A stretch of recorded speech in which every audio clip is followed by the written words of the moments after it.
আমি জন্মেছিলাম এক বিষণ্ণ বর্ষায়, কিন্তু আমার প্রিয় ঋতু বসন্ত।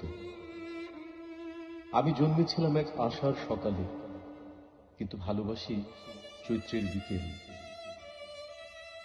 আমি জন্মেছিলাম দিনের শুরুতে, কিন্তু ভালোবাসি নিঃশব্দ নির্জন নিশি।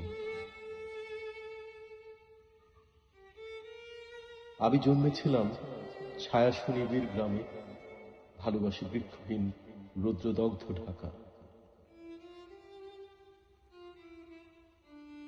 জন্মের সময় আমি খুব কেঁদেছিলাম, এখন আমার সবকিছুতেই হাসি পায়। আমি জন্মের প্রয়োজনে ছোট হয়েছিলাম, এখন মৃত্যুর প্রয়োজনে বড় হচ্ছি।